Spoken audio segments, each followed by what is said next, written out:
አላችኋለሁ እንደምንሰነበታችሁ ክብር ለእግዚአብሔር ይሁን። አምላካችን እግዚአብሔር የተመሰገነ ነው። ምስክር ለታና ጭብጨባ ለጌታ በደም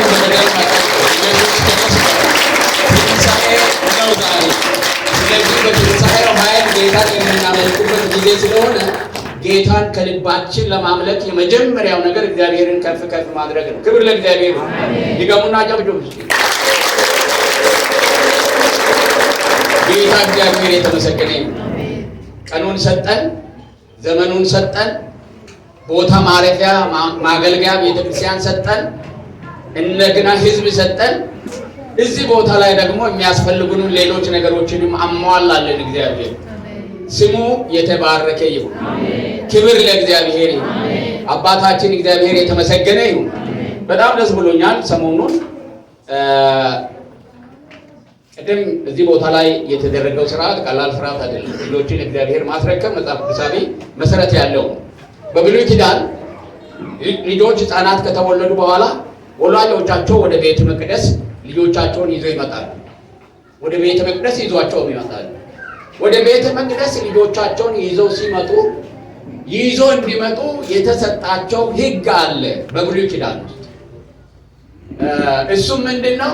በጣም ደሃ ከሆኑ ምንም ነገር ከሌላቸው አንድ ዋኖስ ወይንም ዶሮ ይዞ እንዲመጡ ከልጁ ጋር ማለት ነው። ለእግዚአብሔር ስጦታ የሚቃጠል መስዋዕት የሚሆን ዶሮ ወይንም ዶሮ እኔ ነኝ ትርጉሙን እያልኩ ያለሁት ዋኖስ ወይንም እርግብ ይዞ ይመጣሉ። እግዚአብሔር ልጅ ስለሰጠኝ እኔ በአቅሜ ላንተ ሊሰጥ የሚችለው ይሄ ነው። የኢኮኖሚ አቅሜ ይሄ ነው። ደሃ ስለሆንኩ ልጅ ስለሰጠኝ ላንተ ሊሰጥ የማልችለው ወይንም ሊሰጥ የሚያስችለኝ ነገር ይሄ ነው ብለው ይዞ ይመጣሉ።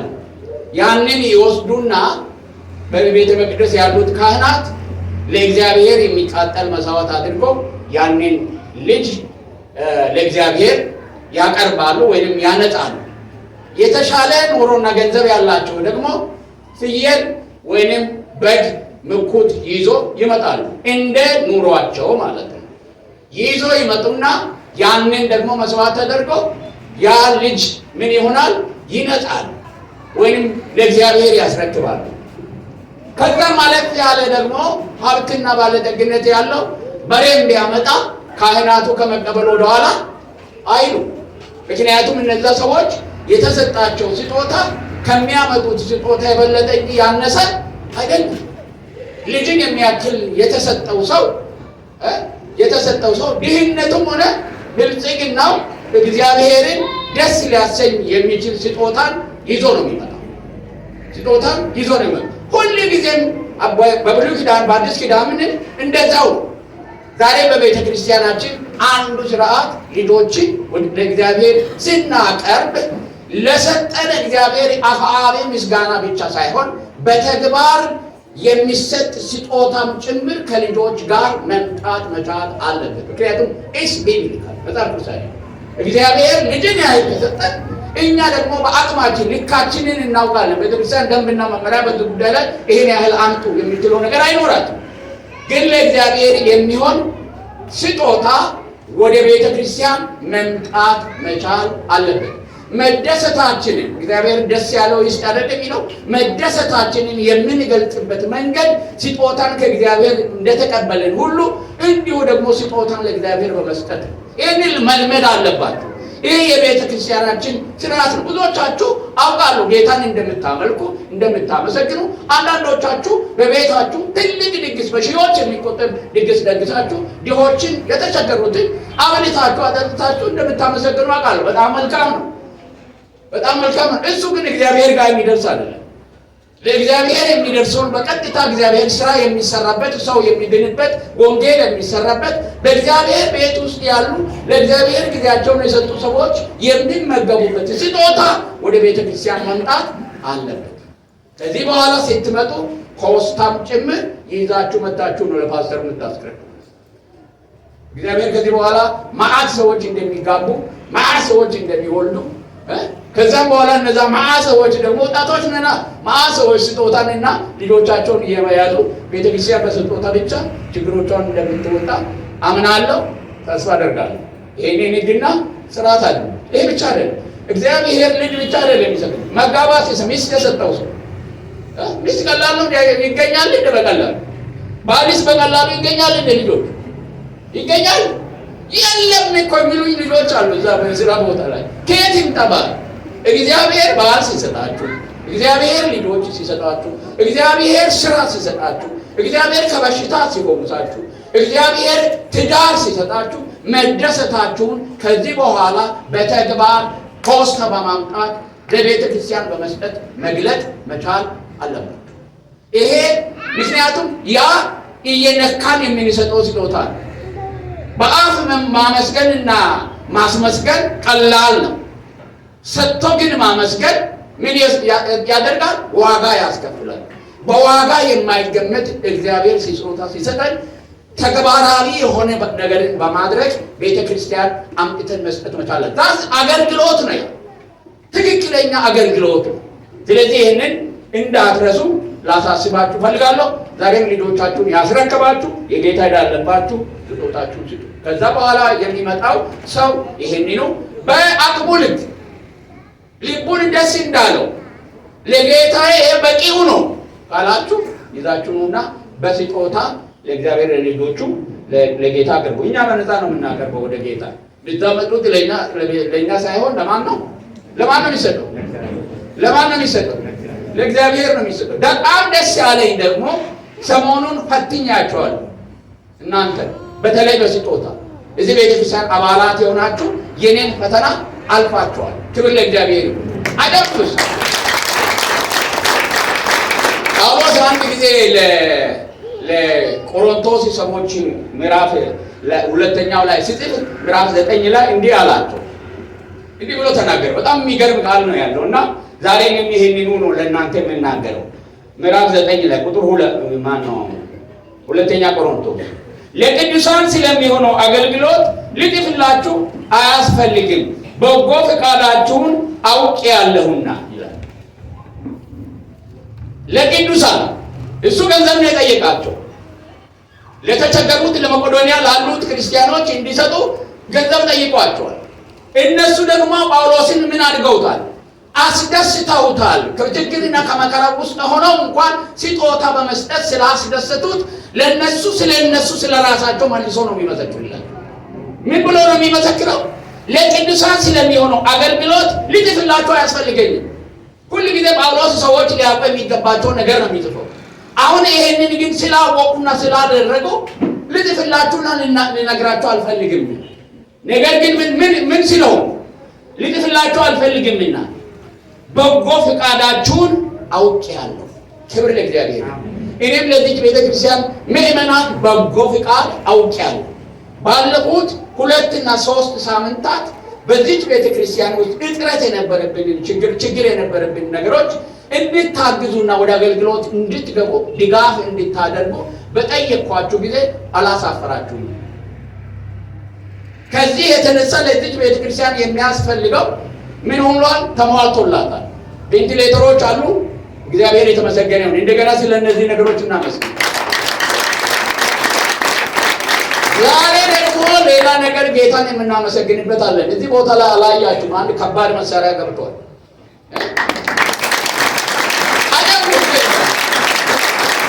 ስንት ዘመናትን አልቅሶ እግዚአብሔር አሰበው እሱንና ጓደኞቹን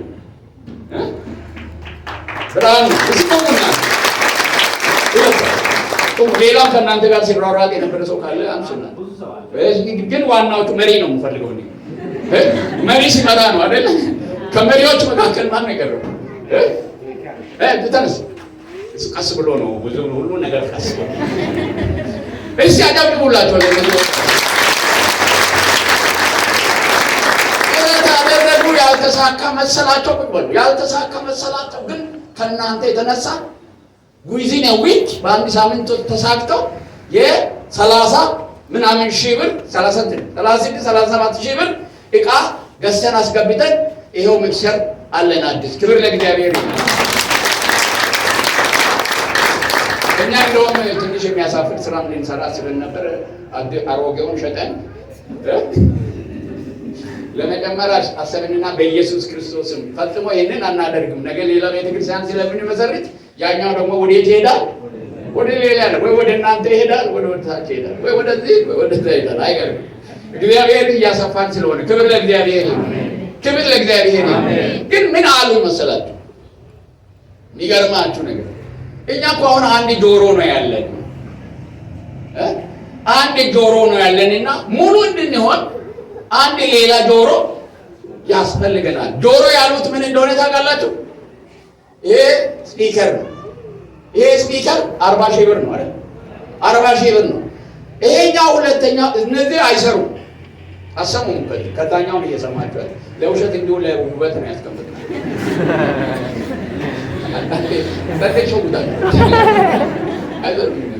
ስለዚህ ለምንድን ነው ሁል ጊዜ እንደዚህ እያደረግን ወንድሞቻችን እንዲህ ለአገልግሎት የሚሳተፉ ከሆነ ለምንድን ነው ይሄንን ማንገዛውና የዛን አይነት ገዝተን እዚህ ጋር አስቀምጠን ከዛ በኋላ በቃ እነሱ ናቸው ያሉት። እኔ በቃ ሌለም ጌታ እስከሚመጣ ድረስ ብዙ አገልግሎት አለ። ስለዚህ ምን እናድርግ ብዬ አሰብኩ። ፈራው ደግሞ ኖ ሁለት ጊዜ ነው አይደል ያገለገሉት ምዕመናኖቻችን፣ በሁለት መሳሪያ ነው ነገር ሁሉ የሚጸናው 2 እና 3 ሲሆን ስለሆነ ሶስተኛውን ገዝተን እርቅ ብንል ይሻላል። ክብር ለእግዚአብሔር። እግዚአብሔር ያደርጋል አያደርጋል? ያደርጋል አያደርጋል? መስራት ስንጀምር እግዚአብሔር ከኛ ጋር ይሰራል። የሚሰጡት ደግሞ አብዝቶ ምን ያደርጋል? ይባርካል። አብዝቶ ያቁል አዲስ ኪዳን ይሄን ክፍል ብታነቡት ስጦታ ምን እንደሚያመጣ እዚህ ቦታ ላይ ይናገራል። አብዝቶ በጥቂት የሚዘራ በምን ያጭዳል? በጥቂት ያጭዳል። በብዙ የሚዘራ ደግሞ በምን ያጭዳል? ብዙ ማለት ብዙ መስጠት ማለት አይደለም። ብዙ ማለት ሁሉ ጊዜ መስጠት ማለት ነው በአቅም ልክ። አሜን። ብዙ ማለት ብዙ ብር አከምሮ መስጠት አይደለም። ብዙ ማለት ግን በየሰንበቱና በየእሁዱ በተሰበሰብንበት ቦታ ላይ ስጦታ መስጠት ነው። ክብር ለእግዚአብሔር ይሁን። እኛ አሁን ስለ ስጦታና ስለ ገንዘብ እያነሳንላችሁ ያለው ምን ለማድረግ እንደፈለግን ስለገባችሁ መንፈሳዊ ሕይወታችሁ እዛ ጋር ስለደረሰ ነው። ከዚህ ገንዘብ ኪሱ ውስጥ ይዞ የሚሄድ ሰው የለም። እግዚአብሔር የተመሰገነ ይሁን። በሰጠን ከናንተ ጋር እያገለገልን ነው ያለ ነው። እንደውም ከናንተ በፊት የእግዚአብሔር ነገር ስለገባን እኛ በስጦታችን እግዚአብሔርን ስናገለግል እስከዚህ ድረስ ቆይተናል። ይህች ቤተክርስቲያን ከተመሰረተችበት ቀን ጀምሮ አንዳንዶቹ ለቤታቸው ለመነገድ ከመንግስት የተበደሩትን ሁሉ ሳይቀር ምን አድርገው ሰጥተው ነው ተንቱ እግዚአብሔር ይባርክ። ሰጥተው ነው ቤተክርስቲያን የተተከለችው። በጣም የሚገርም ነገር ነው። ለመነገድ የተበደሩት ባልና ሚስት ሊያፋታ የሚችል ውሳኔ ሁሉ ሳይቀር ወስነው ከዛም በመለስ ቤተክርስቲያን በተቸገረችበት ጊዜ ፓስተር ብርሃኑ ያለውን ገንዘብ ለአገልጋዮች በመክፈልና እሱ ሙሉ ጊዜም ሰጥቶ ነው ሲያገለግል የቆየው። ምሳሌ ሆነናል ማለት ነው። ቅድም የነገርኳቸው አማራ ነው፣ ወንጌላዊ አማራ። ፓስተር ደግሞ ዘመኑን በሙሉ ቤተክርስቲያን የምትከፍለው ነገር ሳይኖር ጊዜውን እና ገንዘቡን ሰጥቶ ሲያገለግል ቆይቷል። እንደዚህ አይነት አገልጋዮችን ከየት ልታመጡት ይችላል? ዛሬ አገልጋዮች የሚባሉት ከምዕመኑ የሚበሉ እንጂ ያላቸውን የሚያካፍሉ አይደሉም። ስለዚህ ይህችን ቤተክርስቲያን ልዩ የሚያደርጋት የአገልጋዮቹ የመሰጠት መጠን እግዚአብሔር በሰጣቸው ጸጋ ብቻ ሳይሆን ባላቸውም ገንዘብ እያገለገሉ ያሉ ናቸው። እኔም እግዚአብሔር በረዳኝ መጠን ባለኝ ነገር እያገለገልኩ በገንዘቤ እያገለገልኩ አለሁ። እግዚአብሔር በሰጠኝ ልክ እኔ ባገለገልኩ ቁጥር እግዚአብሔር ጨምሮ ይሰጠኛል። ጨምሬ እሰጣለሁ፣ ጨምሮ ይሰጠኝ፣ ጨምሬ እሰጣለሁ። እግዚአብሔር የተመሰገነ ይሁን። አሜን። ዛሬ በረከቱ ለመጣጣይ እናንተ አናፍሬ እየተሸማቀቀን አይደለም የምንናገረው፣ ምሳሌ ስለሆነንላችሁ ነው። እግዚአብሔር መልካም ነገርን ሲያደርግልን ስጦታ መስጠትን አስተምረናቸዋል። ራስን መስጠትን አስተምረናቸዋል። ገንዘብን መስጠትን አስተምረናቸዋል። ስለዚህ ከኛ የተማራችሁትን አድርጉ ነው እያልናቸው ያለ ነው እንደ ጳውሎስ። ክብር ለእግዚአብሔር ይሁን። እንደዛ ማለት እኮ ቀላል አይደለም። ሰው እንደዛ ለማለት ብዙ መንገድ ማለት መቻል አለበት። እኛ እንዳደረግነው አድርጉ። እግዚአብሔር እኛን እንደባረከ እናንተንም ይባርካችሁ። ክብር ለእግዚአብሔር ይሁን። ይሄንን ዕቃ እንገዛለን አንገዛም? በጌታ በኢየሱስ ስም እንገዛለን አንገዛም? እንገዛለን አንገዛም? እንገዛለን። አሜን። ዛሬ ወደዚህ መጣችሁ ስጡ አልላችሁ። ደስ ያላችሁ ነውና ስጡ። አንድ ልጅ እየሄደ በቃ መሄዱ ነው። አያችሁ ግን ስጦታም ሰጥቶ ሄዳ ኑ እንግዲህ አስኑ ጌታ ይባርክ ኑ ናምጡ እኔም እሰጣለሁ። እኔ ገና 5000 ብር ጨምሬ እሰጣለሁ። ይሄ የዛሬ ስጦታ ተስፋ ቃል ገብቻለሁ። 5000 ብር ጻፍልኝ። ከማን ነው?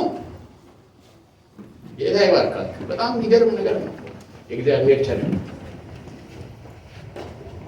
አሁን የምንገዛ ስፒከር ነው።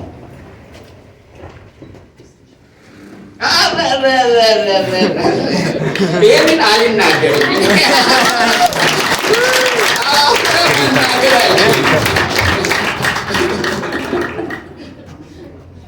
ይሄን እኔም 1000 ብር ሰጣለሁ ብሎኛል። ታላቁን ልንገራችሁ እዛ ጋር ያሉት ወንድሞቻችን የፓስተር ባለቤት በቃ ስጦታ እኮ ይተላልፋል። አይ አጋባባል። ሃሌሉያ ክብር ለእግዚአብሔር። 10,000 ብር ሰጥተውናል። ስንት ብር ቀረ? 40,000 አይደል? ስንት ቀረ? 25። እኔ እንደውም ቅድም 5 አይደል ያልኩት 10 አደረኩት። እኔና ቀርማይት ማለት ነው።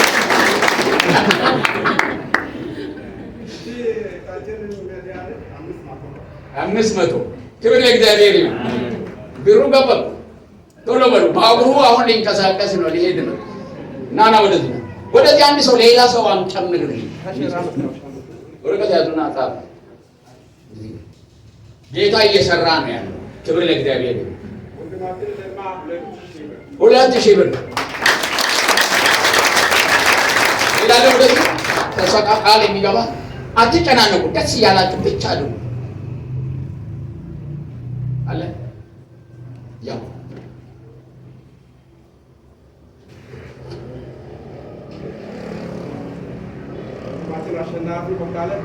የሁለት ሺህ ብር ክብር ለእግዚአብሔር። እናንተም አጨብጭባችሁ። አንዳንዶቹ እኮ እግዚአብሔር ይሰጠኛል ብለው እንጂ ከቤታቸው የተቀመጠ ገንዘብ ስላላቸው አይደለም። እኔም ያልኩት ጊዜ ውስጥ ስላለ አይደለም። እግዚአብሔር ግን ይሰጠናል። ክብር ለእግዚአብሔር ይሁን። ተሳተፉ በመንግስቱ ስራ ውስጥ። ብሩክ 500 ብር ወጣት ብሩክ አጨብጭቡለት። ወጣቱ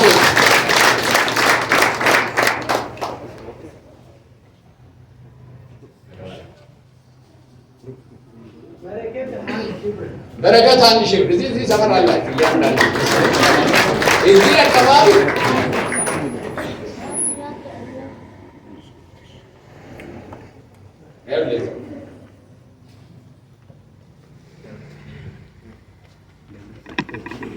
ሰጠች። እሷ የእሷን ስጦታ ነገር 1000 ብር ደብሪቱ 1000 ብር ለደብሪቱ አጨብጭቡላት። ቤታችን ቤትነሽ 500 ብር አጨብጭቡላት።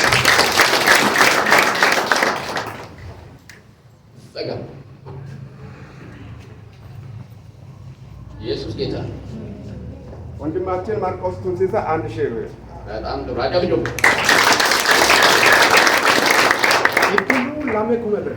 አይ እድሉ በጌታ አጨብጭቡ። እንኳን በጌታ ስራ ውስጥ ተሳተፋችሁ እያልን ነው የምናጨበጭበው፣ ሌላ ነገር አይደለም። እንኳን እግዚአብሔር ረዳችሁ በጌታ መንግስት ስራ ውስጥ እንኳን ተሳተፋችሁ። ይህ ትልቅ እድል ነው። እናንተ ባትሰጡም ይሄን ዕቃ እግዚአብሔር ይሄን እኛ አልገዛንም፣ ገዝተናል። ፓስተር አንድ ሰው ነው ገዝቶ የሰጠን 34,000 ብር። እህታችን እዚህ ቤተክርስቲያን ውስጥ የሌለ ሰው ነው ልንገራችሁ። እህታችን መልክቶ 1000 ብር መልክቶ 1000 ብር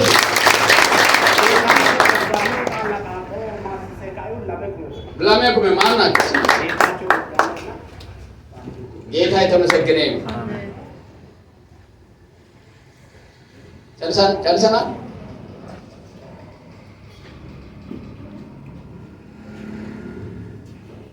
ሚኒስትሪ ነው ይሄ፣ አገልግሎት ነው። የአገልግሎታችንን ፍሬ ነው እኛ። ክብር ለእግዚአብሔር ይሁን። ክብር ለእግዚአብሔር ይሁን። ዛሬ ያው ሁላችንም እንደምናውቀው መታሰቢያ በዓል አለ። የጌታችን የኢየሱስ ክርስቶስ የትንሣኤ በዓል። የትንሣኤ በዓል ሰሞኑን ስለ ኢየሱስ ክርስቶስ እያከበረን የቆየናቸው በዓሎች ማጠቃለያ ነው። የትንሣኤ በዓል ስቅለቱንም ጨምሮ ማለት ነው እያከበረን ያለነው እና ክብር ለእግዚአብሔር ይሁን። ይሄ እግዚአብሔር ለኛ እኛን ለማዳን ከከፈለው ዋጋ እጅግ የላቀ ዋጋ ነው። እግዚአብሔር አንዳንድ ጊዜ ጎልቶ የሚከበሩ በዓላት ወይም መታሰቢያ ተደርጎ በሰዎች ዘንድ የሚከበሩ በዓላት ናቸው። በአእምሯችን ውስጥ ተቀርጾ እግዚአብሔር ዋጋ እንደከፈለልን የሚመስለን ወይም የምናየው ነገር ግን እግዚአብሔር ዋጋ ለኛ መክፈል የጀመረው ወይም ኢየሱስ ክርስቶስ ዋጋ መክፈል የጀመረው ከመስቀል አይደለም፣ ወይንም ከሞት አይደለም። ከሞቱ በፊት መለኮት የሆነው በአባቱ ዘንድ በክብር የነበረው ሰው ሁሉ የሚሰግድለት የሚመለክ ሁሉንም የሚያውቅ በሁሉ ስፍራ ላይ በአንድ ጊዜ የሚገኝ ሁሉን ማድረግ የሚችል ይሄ የመለኮታዊ ባህሪ ያለው ጌታ አብ ወልድና መንፈስ ቅዱስ በስላሴ መካከል ሁለተኛ የሆነው ጌታ አምላክ የሆነው ጌታ ሰው በመሆን ነው ዋጋ የከፈለው። መጀመሪያ ሁሉን የሚያውቅ ሁሉን የሚችል በሁሉ ስፍራ ላይ በአንድ ጊዜ መገኘት የሚችል አምላክ በሁሉ ስፍራ ላይ መገኘት የማይችል ሁሉን ማወቅ የማይችል እንዲሁም ደግሞ ሁሉን ማድረግ የማይችል ሰው በመሆን ዋጋ ከፈለ። ለመለኮት ባህሪ ያልተገባ ደረጃ ላይ ራሱን በማውረድ ነው ዋጋ የከፈለው። ኢየሱስ ክርስቶስ ሰው ከሆነ በኋላ ለሰው ሁሉ አንድ ጊዜ ሞት ስለተወሰነ ኢየሱስ ክርስቶስ ጻድቅ ሆኖ ለኛ ኃጢአት መሞቱ ሰው ከሆነ በኋላ የሚያስደንቅ አይደለም። የሚያስደንቀው ግን አምላክ ሰው መሆኑ ነው። በሁሉ ስፍራ ላይ የሚገኝ ጌታ በሰው ሰውነት መወሰኑ ነው። ኢየሱስ ክርስቶስ እንደኔና እንደናንተ የሰው ዕውቀት፣ የሰው አእምሮ፣ የሰው ነፍስ ነበረው። በምድር ላይ በነበረበት ጊዜ የሰው መንፈስ ነበረው። ሲያድግ ራሱ በእውቀትና በመንፈስ በጥበብ ያድግ ነበር እንደ ሰው። ምክንያቱም ሰውን መወከል ስለነበረበት ፍጹም ሰው መሆን ነበረበት። አንዳንድ ጊዜ መለኮት ስጋ ለበሰ ይላሉ ሰው። ስጋ አይደለም የለበሰው። ኢየሱስ ክርስቶስ ስጋ ሳይሆን የለበሰው ሰው ነው የሆነው። ስጋ ነው የሆነው። ስጋ በለብስ ኖሮ የመለኮትነት ክብሩ አብሮት በሆነ ነበር። ነገር ግን የመለኮትነት ክብሩን ትቶ መለኮትነቱን አይደለም የመለኮትነት ክብር መለኮትነት ያስገኘለትን ክብሩን ትቶ ነው የተዋረደው። ያ ለመለኮትነት የተገባ አይደለም፣ ለአምላክ የተገባ አይደለም። ሰው መሆኑ ሰው በመሆኑ ዋጋ ከፈለልን። ክብር ለእግዚአብሔር ይሁን። አምላክ ምን በመሆን ሰው በመሆን እኔንና እናንተ በምናልፍበት መንገድ በማለፍ በእውቀት በመወሰን ሁሉን የሚያውቅ ጌታ ሁሉን ወደ አለማወቅ ሰው ነው የሆነው። ስለዚህ አንድ ጊዜ ሲናገር ስለመመለሱ ደቀ መዛሙርቶች በጠየቁት ጊዜ ቀኒቱንና ሰዓቲቱን ቀኒቱንና ሰዓቲቱን ማንም አያውቅም ከአባት በስተቀር ልጁ እንኳን አያውቅም አለ። ለምንድን ነው ልጁ ያላወቀው? የልጁ እውቀት የማን እውቀት ስለሆነ የሰው እውቀት ነው። የልጁ አቅም የማን አቅም ነው? የሰው አቅም ነው። የልጁ ኃይል የማን ኃይል ነው? የሰው ኃይል ነው። የልጁ ነፍስ የማን ነፍስ ነው? የሰው ነፍስ ነው። ለዚህ እኮ ነው ኢየሱስ ክርስቶስ በምድር ላይ አገልግሎት በሚፈጽምበት ጊዜ በመንፈስ ቅዱስ መሞላት ያስፈልገው። እሱ ራሱ መለኮት ሆኖ በማንነቱ የሚያገለግል ቢሆን ኖሮ በመለኮትነቱ አቅም የሚያገለግል ቢሆን ኖሮ መንፈስ ቅዱስን መሞላት ለሱ ባላስፈልገው ነው። ስለዚህ ያደረጋቸው ተአምራት፣ ያገለገላቸው አገልግሎቶች እግዚአብሔር ሲልከው እንኳን በሚጠመቅበት ጊዜ መንፈስ ቅዱስ በሱ ላይ ወርዶ የሚወደው ልጄ ይሄ ነው እርሱን ስሙታል። ክብር ለእግዚአብሔር ይሁን። ስለዚህ በመንፈስ ቅዱስ እንደኔና እንደናንተ ተሞልቶ አገለገለ። ሰው በመሆን ዋጋ ከፈለልን። ክብር ለእግዚአብሔር ይሁን። እሳጨብሩ ለጌታ አምላክ ሰው በመሆኑ ጌታ ሰው በመሆኑ ምክንያት ስጋን በመልበሱ ምክንያት እኔንና እናንተን በመወከሉ ለእሱ ክብር ይገባል። ክብር ለእግዚአብሔር ይሁን። ይህ ሰው የሆነው ጌታ ግን ከኛ የሚለይበት አንድ ነገር አለ። ፍጹም ኃጢአት የሌለበት ሰው ነው። ኢየሱስ ክርስቶስ በድንግል ማርያም ማኅፀን ተጸንሶ ከድንግል ማርያም ነፍስንና ስጋን ነስቶ ወስዶ ማለት ነው። መለኮቱ ነፍስንና ስጋን ከማርያም ሲወስድ ከሰው ነው የወሰደው። የማርያም ስጋ እና ነፍስ ጻድቅ ስለሆነ አይደለም። ነገር ግን ኢየሱስ ክርስቶስን በምትጸንስበት ጊዜ መንፈስ ቅዱስ በእርሷ ላይ ስለመጣ ሰብአዊ ኃጢአት ወደ ኢየሱስ ክርስቶስ እንዳይተላለፍ አደረገ መንፈስ ቅዱስ። ክብር ለእግዚአብሔር ይሁን። ስለዚህ ኢየሱስ ክርስቶስ ኃጢአት የሌለበት የዘር መተላለፍ ኃጢአት የሌለበት ሰው ነው። ያ ደግሞ የጠቀመው ለምን መሰላችሁ? ለራሱ ኃጢአት ዋጋ የማይከፍል ለእኛ ዋጋ የሚከፍል ጌታ ሆኖ ደግሞ በመስቀል ላይ ሞተልን። ክብር ለእግዚአብሔር ይሁን። ሰው መሆን ብቻ አልበቃው። እግዚአብሔር ለእኛ የከፈለው ዋጋ እጥፍ ድርብ ነው። ወገኖቼ ዝም ብላችሁ የረከሳችሁ አድርጋችሁ ራሳችሁን አትቁጠሩ።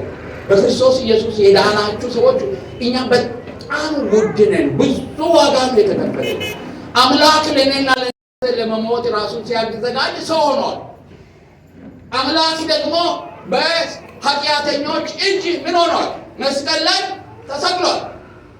አንዳንድ ሃይማኖቶች የኢየሱስ ክርስቶስን አገልግሎት ለማጣጣል ሲፈልጉ ኢየሱስ ክርስቶስ በመስቀል ላይ አልሞተም ይላሉ። እንደውም አላህ ወይም እግዚአብሔር በሱ ፋንታ ነቢዩን ኢየሱስን ትቶ ሌላ ሰው እንዲሰቀል ዞር አደረገና ሌላ ሰው ነው የተሰቀለው የሚሉ አስተምሮ አላቸው። ውጪ ይሄ የሰይጣን አስተምሮ ነው፣ የዲያብሎስ አስተምሮ ነው። ባይሞት ደሙን ባያፈስ ለእኛ ስርየት ፈጽሞ አይኖረንም። ሌላ ሰው ሞቶ አያድነንም። እኛ ራሳችን ሞተን ራሳችን ማዳን አንችልም። ምክንያቱም እግዚአብሔር የሚፈልገው የጽድቅ ሰው ወይንም ጻድቅ ደም ስለሆነ፣ ያለ ደም ስርየት ስለሌለ፣ ያለ ደም ይቅርታ ስለሌለ፣ ያለ ደም ምህረት ስለሌለ በብሉይ ኪዳን እኮ ይቅርታና ምህረትን ለማግኘት ሰዎች የእንስሳትን ደም ያፈሳሉ። እኛ እኮ ጌታ ይቅር በለን ብለን ከኃጢአት ልንነጻ የቻልነው ቅድም እዚህ ልጆች እንደዘመሩት የኢየሱስ ክርስቶስ ደም ከኃጢአት ሁሉ ስለሚያነጻ ነው። አሜን። ዋንስ ኤንድ ፎር ኦል ከዚህ በፊት ከ2000 ዓመታት በፊት የፈሰሰው የኢየሱስ ክርስቶስ ደም ዛሬም ኃጢአተኞችን ነጻ ያወጣል። አሜን። ስለዚህ እኛ ነጻ ለማውጣት ኢየሱስ ክርስቶስ በመስቀል ላይ ተንጠልጥሎ ሞተልን። ክብር ለእግዚአብሔር። እንኳን ሞተልን። አሜን። ስለ ሞተልን ጌታን አመስግኑ። አንዳንድ ገራገሮችና አንዳንድ እናቶች ወይም ወንድሞች ኢየሱስ በመሞቱ ምክንያት በጣም ያዝናል። እንኳን ሞተልን። እሱ ባይሞት ኖሮ እኔና እናንተ ድነትን አላገኘንም። በመሞቱ ምክንያት ኢየሱስ ክርስቶስን ማመስገን እንጂ በደረሰበት መከራና ሐዘን የኔንና የእናንተን በመውሰዱ ምክንያት ልናዝን ፈጽሞ አይገባም። ዛሬ ደስተኞች ሆነን ሰይጣንን አሸንፈን በድል የምንኖረው ያንን ዋጋ ኢየሱስ ክርስቶስ ስለከፈለልን ነው። ክብር ለእግዚአብሔር ይሁን። ሰው በመሆኑ ዋጋ ከፈለልን። ክብር ለእሱ ይሁን። ሞቶ ዋጋ ከፈለልን። ክብር ለእሱ ይሁን። ትንሣኤው ለእኛ ዋጋ ነው። ሃሌሉያ። ትንሣኤው በአራቱም ወንጌላት የተጠቀሰ ክስተት ነው። ትንሣኤውን መካድ ዓለም አልቻለችም። ምክንያቱም ለዓለም የተገለጠ ዛሬም ሰዎች ሄደው የሚያዩት ምን አለ? ክፍት መቃብር አለ፣ ኢየሱስ ክርስቶስ የተነሳበት። አሜን። ስለዚህ ሞትን ምን አደረገ? ድል አድርጎ ኢየሱስ ክርስቶስ ለእኛ ተነሳልን። እልልታና ጭብጨባ ለጌታ። ተነስቷል። የመቃብር ድንጋይ ነው። የመቃብር ደጃፍ ተከፍቷል። አውደሩ ተንከባሏል።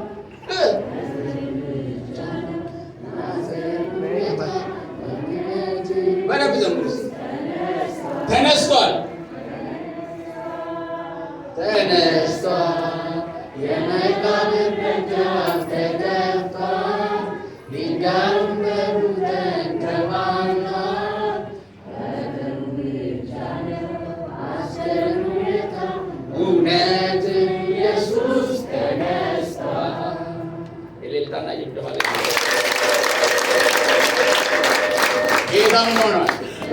እዚህ ተነስተዋል።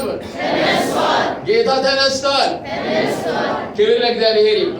ምንድን ነው ታዲያ ፋይዳው? የኢየሱስ ክርስቶስ ትንሣኤ ፋይዳው ምንድን ነው? ለእኛ ምንድን ነው ጥቅሙ?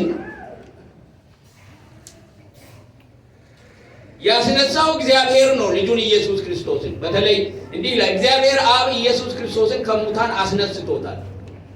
እግዚአብሔር የሞትን ጣር አጥፍቶ አስነሳው። ጳውሎስም እግዚአብሔር ጌታን አስነሳው ይላል ሐዋርያ ሥራ ምዕራፍ 2:24 ላይ። ኢየሱስ ክርስቶስ ራሱ ስለ ነፍሱ ሲናገር እኔ በፈቃዴ አኖራታለሁ እንጂ እኔ ማንም አይወስደባትም። ላኖራ ስልጣን አለኝ፣ ደግሞም ላነሳት አለኝ። ይህችን ትእዛዝ ከአባቴ ተቀብያለሁ በማለት በሞቱና በስልጣኑ ላይ ስልጣን እንዳለው ተናግረዋል። አብ ስልጣን ነበረው፣ ኢየሱስ ክርስቶስ ራሱ ደግሞ ስልጣን አለው። ሌላው ደግሞ መንፈስ ቅዱስ በኢየሱስ ክርስቶስ ሞትና ትንሣኤ ተሳትፎ ነበረው።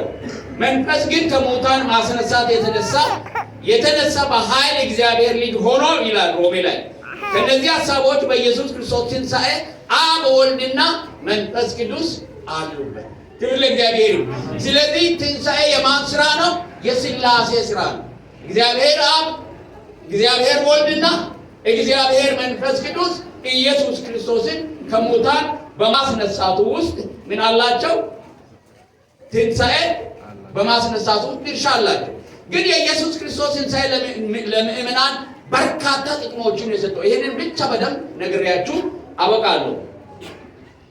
አንደኛው አዲስ ልደትን አረጋግጦልናል። የኢየሱስ ክርስቶስ ትንሣኤ ለእኛ ምን አረጋግጧል? አዲስ ልደት፣ ዳግም የተወለድን አዲስ ልደት ያለን ሰዎች ነን። እኛ ሁለት ልደት አለ። እግዚአብሔር የተመሰገነ ይሁን። አንዳንዶቻችን የተወለድንበትን ቀን አናውቅም፣ ግን ሁለተኛ የተወለድንበትን ቀን እናውቃለን። ክብር ለእግዚአብሔር። እኔ የተወለድኩበትን ቀን ዓመተ ምሕረቱን አውቃለሁ። ብነግራችሁ በጣም ራሳችሁን ስለምትይዙ ብዙ ዓመት ስለሆነ አልነግራችሁም። ግን በጌታ የተወለድኩባትንም ቀን አውቃለሁ። ክብር ለእግዚአብሔር። ክብር ለእግዚአብሔር። ለመጀመሪያ ጊዜ እኔ የወንጌል የሰማሁት መንደር ውስጥ አንደኛ ክፍል ሲማር ነው። 1963 ዓመተ ምህረት በስመ አብ ወወልድ ወመንፈስ ቅዱስ አለ። ጌታ የተመሰገነ ይሁን። ከዛ መራቀባ ወደቅ ተነስ እያልክ ከዛም በኋላ እስከ ዛሬ ድረስ ደርሰናል። እግዚአብሔር የተመሰገነ ይሁን። ያ ምን ነው ለኔ ሁለተኛ ልደቴ ነው። እያንዳንዳችሁ ልደት አለ። ክብር ለእግዚአብሔር። ጌታን ተገናኝተን ዳግም የተወለድንበት ያንን ያረጋገጠልን ማን ነው? ጌታ ኢየሱስ ክርስቶስ ነው። አማኞች ከኢየሱስ ጋር በመነሳታቸው አዲስ ሕይወትን አግኝተናል። ዛሬ እኮ የኢየሱስ ክርስቶስ የትንሣኤ መታሰቢያ ብቻ አይደለም፣ የኔና የእናንተም የትንሣኤ መታሰቢያ ነው። አሜን። ኢየሱስ ብቻ አይደለም፣ እኔም ተነስቻለሁ። ከማን ጋር? ከኢየሱስ ጋር። እስቲ እንዲህ በሉ፣ እኔ ከኢየሱስ ጋር ተነስቻለሁ። ክብር ለእግዚአብሔር። ኢየሱስ ከተነሳ በኋላ የኖረው ሕይወት ቀደም ሲል ከመሞቱ በፊት የነበረው አይነት ሕይወት አይደለም። አሜን።